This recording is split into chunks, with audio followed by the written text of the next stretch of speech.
Hi, my name is Natalie and welcome to my channel Knitting-a-GoGo, and today I wanted to do a knitting vlog about a top I'd like to knit from this beautiful book from Knitting for Olive. So I recently found this book in my local Waterstones bookstore and I just thought there were so many beautiful patterns in there, and also as a knitwear designer I had planned to knit my own kind of puff sleeve top. I was kind of inspired by this one I currently own, and I really sort of wanted to make something that had a nice puff sleeve to it in maybe like a lighter yarn. So I had this sort of idea, and then I realised on finding this book there's one in here. So I was a bit like, well, do you know what, as you can see here, and it's called the Puff Tee, it's called Puff Tee. And then I thought, well, do I really need to, waste time kind of designing one that's probably going to be fairly similar to that, to be honest, because in my head I had the idea of knitting something quite plain but puffed, nice for spring. So I thought, I don't think I really need to, it's been done for me. Patterns written, everything. And guess what? They had their own yarns, which is lovely. So yeah, I just thought, well, why don't, this book is beautiful, why don't I just make one? And also, as a designer, it's really nice to learn new techniques. I have a tendency to knit from the top up. When I used to design for knitting magazines, I used to, the normal given to sort of design for them was almost two-dimensional. So you would knit front to back, sleeves, all flat, and then you would seam.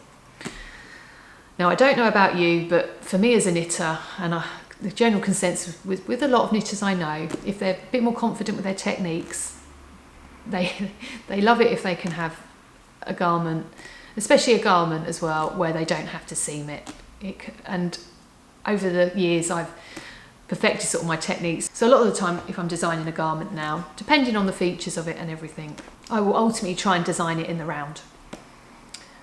So there'll be no seaming up to the body. It may change at the sleeves, it may not. I may do a yoke and incorporate it in that. But I tend to knit from the top up, or design from the top up, the majority of the time. I rarely design from the top down.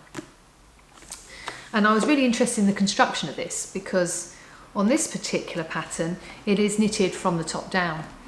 And what I also liked about it when I was looking through the book was the fact that it actually has saddle shoulders that are incorporated into the design from the top, and then obviously knitted down.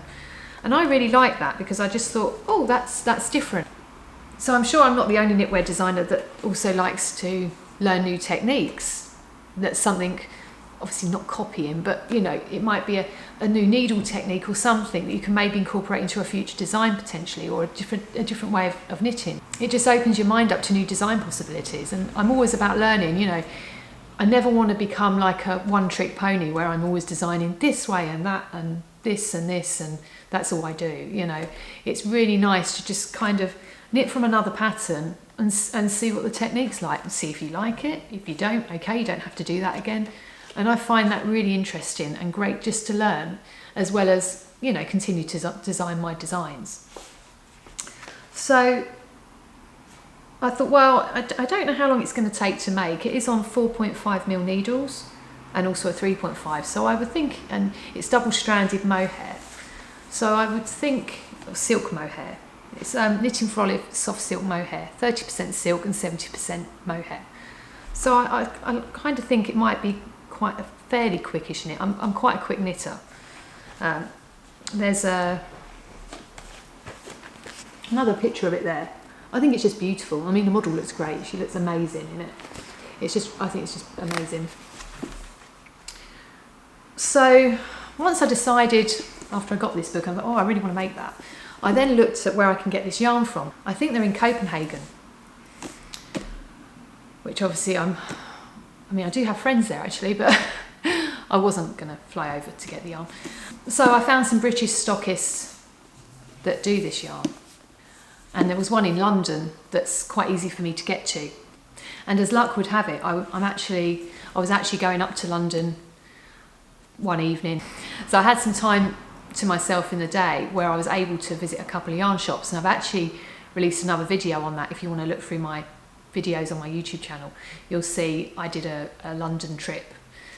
So please feel free to check that out if you haven't seen it, where I visit some of these lovely yarn shops. And one of them was Beautiful Knitters. And being from Brighton, I tend to get the train mainly to London Victoria, and it's 5 minutes on the underground to this knitting shop. So I thought, well, yeah, I'll go there. I can see what the yarn's like then from this book, because I knew they had the Silk Mohair in stock, and I can physically have a look and then see the colours. It's so much better sometimes, as I'm sure we all know. Buying online's okay, but it's really nice to physically see the colours in person and have a squish of the yarns as well, which is always really nice.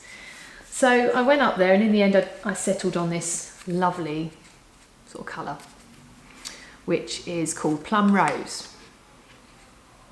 And it said for the size I'd like to knit, I'd need 6 of these. I actually got 7 in the end. And the reason I bought 7 was because I need to knit a tension square that ideally I don't want to have to unpick and use in the actual design. And also, I wasn't sure if I might want to make mine longer. Judging by how this finishes, it looks like it literally just finishes on the top hip. And sometimes I like to wear my tops a bit longer, just below my hip. So I thought, well, and the great thing is it's knitted from the top down, so I can literally finish it where I can try it, maybe even try it on, and then finish it where I need to where I'm happy with it to sit. So that's going to be quite good. That's a really positive, I think, of knitting from the top down. I can literally have it on my shoulders and have it hanging down to see where it sort of stops. So I thought, well, I'll get the extra one just in case, because obviously it's in London, it's not around the corner. I don't know how much they had left in stock, so I thought I'll just get what I can, and then I'm covered. In worst case, maybe I can make a nice hat or something with what I've got left, or add it to another yarn to make a hat or something, if I've got any left over, because it is so nice. I know this isn't the cheapest of yarns either. There are potential other ones you could use, and I think someone's done a video actually on YouTube where they talk about the difference with this and another similar yarn. But I thought it would be really nice. I saved up, and I thought it would be really nice to actually make it in the yarn they suggest. And this has a really nice silk content in it, and they're also cruelty free as well, which, as someone that owns my own flock of sheep, that in the wool trade and how it's produced, yeah, that does mean a lot to me, and I'm sure a lot of knitters too. So for me, I wanted to spend that little bit extra and get this yarn. I'm just looking forward to sort of seeing it knitted up. So I've knitted my tension square, and my tension pretty much matches what it's important that, because if it is slightly off or wrong, you're going to have a different top. I mean, the mohair, this is quite stretchy and forgiving anyway, but it knitted to the tension, so I'm happy to proceed with the needles it states and the pattern sizes. Now technically I would be a small in the pattern that's written, but I always think it's interesting to look at the finished measurements, and I've decided I'm going to knit the extra small. And the reason being is the finished measurements, I think on that was around 36 inches or 35 inches. And again, judging by the photos here, and I'll just quickly show you the other one. There's another one there. Then that final one there. This has clearly been designed with what's known as positive ease, where it's designed to be bigger on you. And personally for me, I don't necessarily want that. I like, as you can see from this one, I like things quite fitted. So I'm thinking, I think the smaller size is going to be better on me.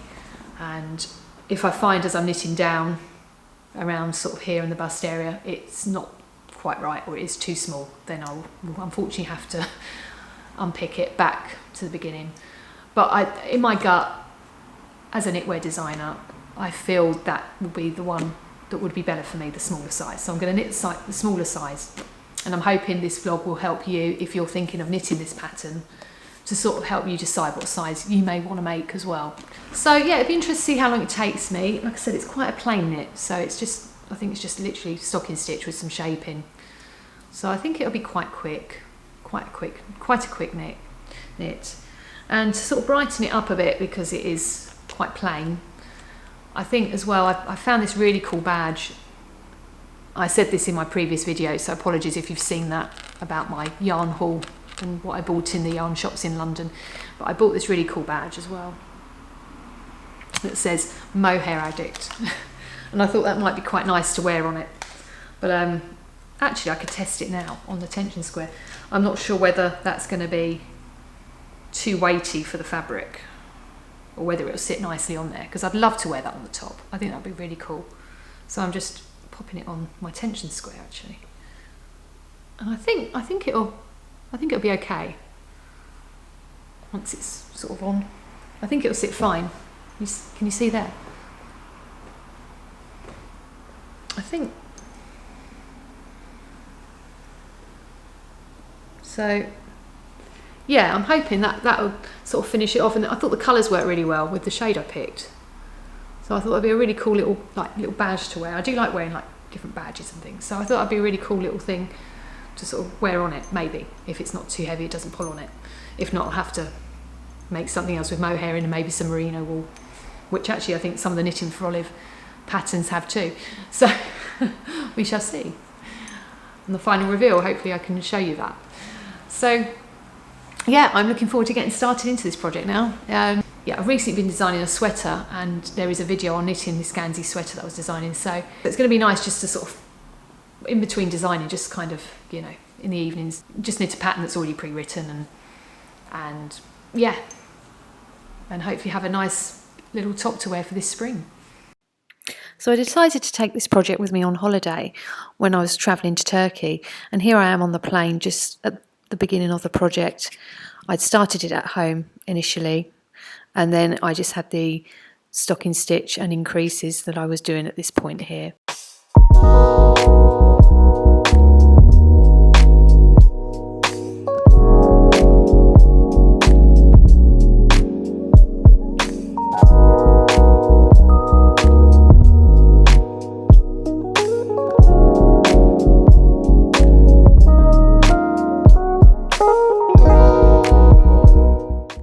So I just thought I'd quickly check in whilst I'm away on holiday. I decided to bring this project on holiday with me, as I thought it'd be a really nice, simple, light project to do. I mean, the yarn's super soft and really light, and I'm really enjoying it so far.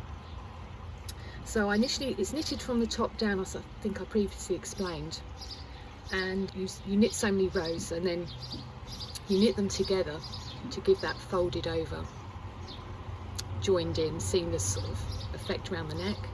And then you place stitch markers around it initially for the shaping of the saddle shoulder, which you can see the stitches are slightly different going across here and then that way, and it's giving this sort of nice sort of semi sort of puffed effect there, I think. And then you do that for so many rows, and then you stitch markers, then you increase for the sleeve caps, which I'm doing right now. As you can see here, that's like one sleeve cap. So I've got four stitch markers on here, plus the beginning of the row one in a different colour. And like I said, it's knitting up quite fast on here.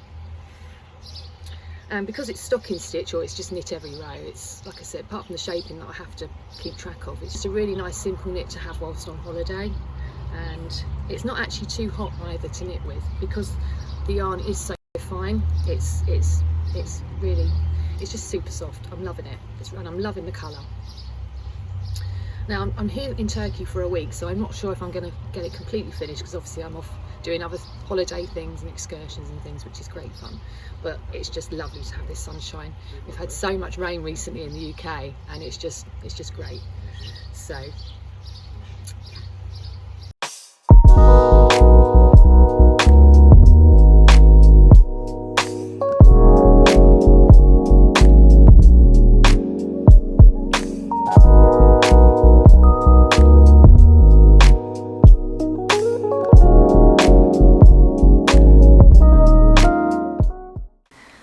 I'm now officially back from my holiday, and I managed to knit quite a bit of this whilst I was away.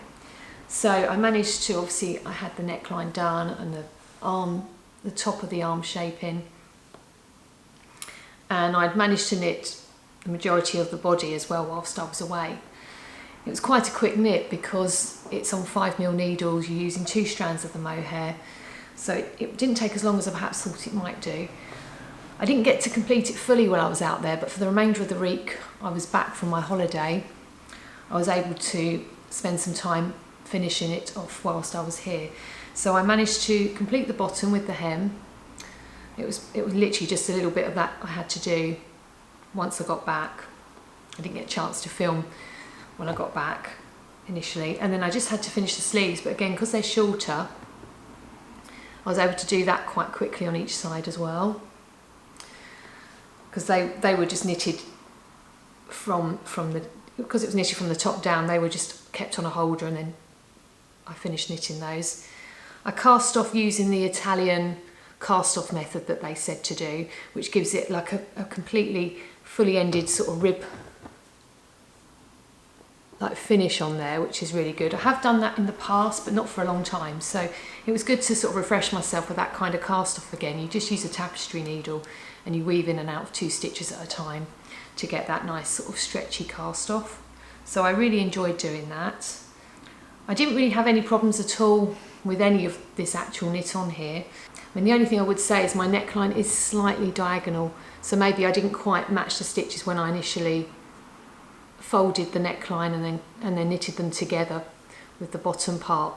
But I don't think I'm going to be too fussed about that when I'm wearing it, to be honest with you. I think that's fine for me for everyday wear. So what I've got to do now is I've just got to, there's just some tiny little holes in the bottom here that I've just got to, under the arms, that I've just got to, they've said just to sew together. And then I've just got to weave in a couple of loose ends, but there's no other seaming because it was knitted in the round from the top down, so I'm literally, that's really good, so it should be quite a quick finish. I've also got to block it because when it's been travelling around in my bag, it's obviously got a little bit creased. So with regards to the yarn I've got left, from the actual 6 that it recommended for my size, I've got that bit left, and I've also got some left. For the sleeve I did actually go into this one as well, so I am glad I bought the extra ball of yarn for what I wanted to do, because I made mine slightly longer than the original recommended pattern size. If I hadn't have done that, then I could have easily just used the recommendation in what they said of the sizes, but like I said, I'm glad I had that extra bit just to do the length that I wanted. So now I'm going to block this, sew in the ends and try it on. And here is the finished top.